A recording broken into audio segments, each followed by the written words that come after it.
Hi everybody, welcome and thank you for joining me once again. So what are we going to talk about today? Well, lots of stuff. And stuff it is, because as revolting as the whole Epstein saga is, it is also in a way convenient, because it makes us forget about all the other stuff. Stuff like Harry's visa issues, stuff like a possible IRS investigation into Archwell Foundation, Harry's ridiculous court case, and Harry's Met or Royal Protection and IPP. So we are going to talk about that today, but first I do want to touch on Epstein-related matters. So Charles and Camilla were in Essex yesterday, and again he was asked about the Epstein and Andrews scandal. One question came from a journalist and the other from an older man who called out, Charles, have you pressurized the police to start investigating Andrew? As always, Charles did not respond at all. He did not even look in the man's direction, ignored him completely, and walked over to the other side of the road.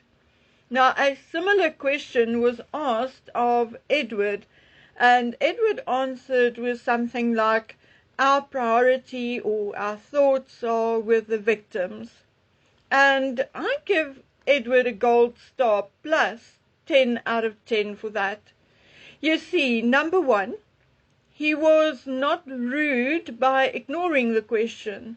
Number two, he was not rude by looking the other way, pretending he did not hear it. Number three, without even mentioning Andrew's name, he basically said that they are more concerned about the victims than they are about Andrew, which, even if it's not true at all, is indeed the correct answer.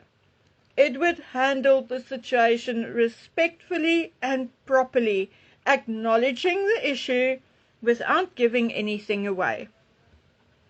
Charles, on the other hand, showed his true colors. His sense of superiority and entitlement, and that flash of anger across his face, just made me loathe him even more. And to that woman who tried to drown the man out by shouting, thank you for coming, you are an idiot. Anyway, okay, I'm having one of those days trying to record a video. Akira. The thing is, my friend is right. If Charles truly loved his country and Starmer really wanted what was best for England, they would have used this Epstein drama to also address the grooming gangs. But instead it appears that they are even using the Epstein drama to actually hide behind. Because apparently, allegedly, both men fear scrutiny themselves. I think next time Charles ignores a question about Andrew, the person should follow it up with something like, why haven't the police investigated you because of your relationship with Savile? And let's see whether he will ignore that one. Now, I have been doing this long enough to know that the palace often lie or tell half a truth. In other words, they spin things to be more favorable to them and their principles, and obviously their priority being Charles and Camilla. We know the police lie, we know governments lie, and thus why would we expect the royals not to lie? We know they can lie without blinking. Look at Harry and Meghan. Look at Andrew and Fergie, and I know of a number of occasions where Charles lied outright without blinking or blushing. And just like the Metropolitan Police told us that they are not obliged to make a statement about Harry's security, just like that, it appears that no one in the UK is currently obliged or forced by law to tell the truth. So tell me, what is the truth?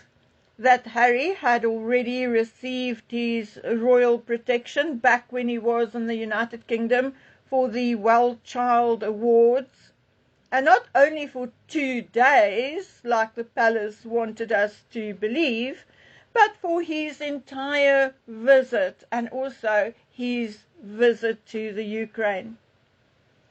And I also heard that the terms of his new form of protection was indeed already made known to him somewhere between October and early December. Or is the truth that it has not been decided yet? It depends on who you believe, but I think if you're waiting for a statement from Ravik or anyone else in regards to Harry's security, you will be waiting a very, very long time. And ask yourself, what's up with that Secret Service agent with Harry and Meghan from time to time? Who is paying for him? The American government? I'm just asking. I have no idea what the king is thinking at the moment, but whatever he is thinking or doing is not doing anything to make matters better. I can finally tell you with a clean conscience that I was right about William. I'm told that William tried to distance himself from the Andrew saga as much as possible. He left a few instructions for his staff, and none of those precise instructions involved Harry or Andrew. William chooses to rather do as much as he can to get positive press for himself and Catherine, rather than get into a media war against Harry, Andrew and Buckingham Palace. His new crisis PR or manager is not there to counteract Buckingham Palace's constant barrage of bullshit, but instead to advise William and Catherine what to do or say to remain in favour with the people. Okay, now that is that, but here is a real bombshell for you. William was totally 100% against Andrew living on the Sandringham estate. The first reason is that their favourite place to holiday, relax and stay is indeed Amner Hall on the Sandringham estate.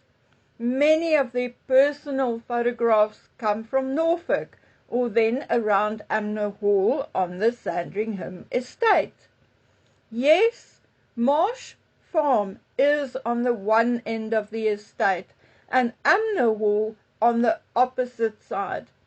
But the two homes are not 31 miles or whatever one of the big YouTubers said apart. They are only 4 to 5 miles apart. Amner Hall is 3 miles east of Sandringham House and Marsh Farm is only 1.5 miles west of Sandringham House.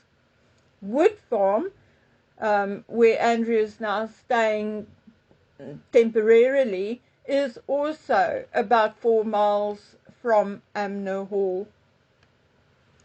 The second reason why William was against it is because he will likely inherit the Sandringham estate from his father when his father passes away, and then Andrew will become his problem. And here are the other very, very, very valid reasons why William did not want Andrew living at Sandringham. And let me stress, these are likely the most valid reasons. Sandringham Estate may be rural, but it is not so isolated as certain entities at Buckingham Palace want you to believe. Only the immediate areas around Sandringham House and the gardens are actually private. There are public roads, through roads and surrounding lanes, and I mean, you guys can go look for yourself. Follow the A148 and the A149 and you will see that you can actually drive right through the estate, passing, for instance, the Royal Stud. And here is the coup de grace, the Royal Parkland, which is absolutely free to enter, includes that big, beautiful children's play area. Should I repeat myself? Andrew's entire problem stems from the fact that he was involved with a PDF file. And you want to go drop him 1.5 miles from a huge, very popular children's park. And the worst is, it is open all year round, and Andrew can walk there if he wants to. There are also visitor facilities near the main house, so whoever thought or told the media that Andrew will not be photographed there is sorely mistaken.